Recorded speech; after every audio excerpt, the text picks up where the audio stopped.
This is a quick guide to inward processing customs procedure to delay or pay less duty on goods you import, to process or repair.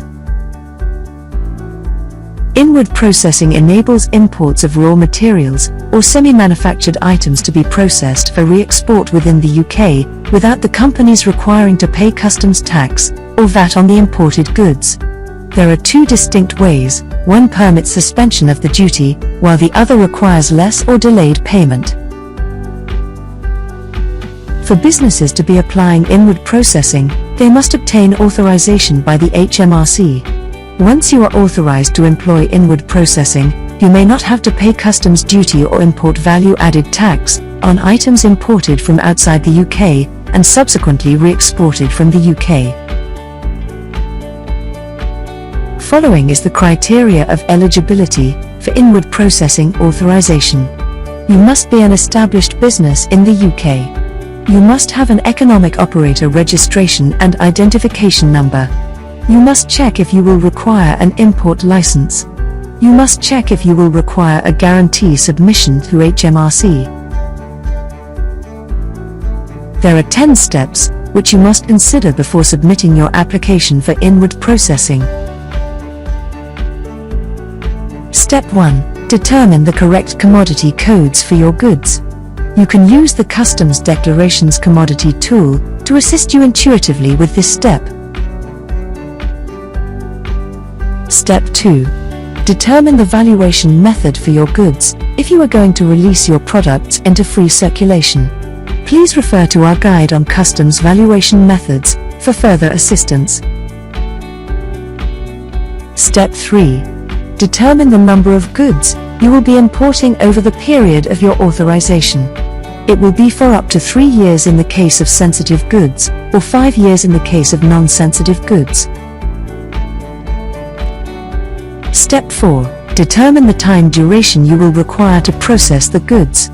You should provide an accurate average for each process that you perform. Step 5. Determine the total number of items you will be producing. The products you want to manufacture are referred to as processed products.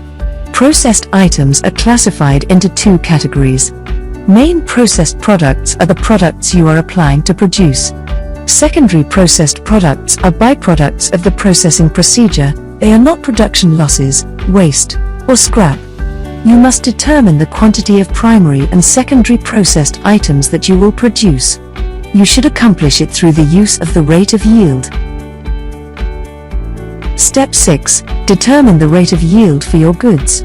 It is the number of processed commodities produced from the total number of goods entered for inward processing. For instance, if you only repair and return items, your yield rate will be 1:1.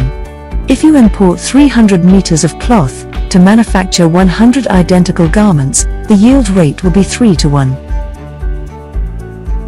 Step 7. Determine what data you will need to keep and how you will be storing that data. Step 8. Determine the entrance location for your inward processing. It may be a port of entry or transit location. Step 9. Determine the point of discharge for your items from the inward processing. It is the location of the final delivery of the items.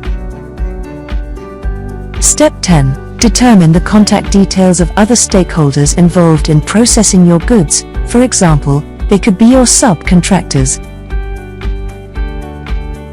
There are 4 different kinds of authorizations available for inward processing, and we will look at each of these.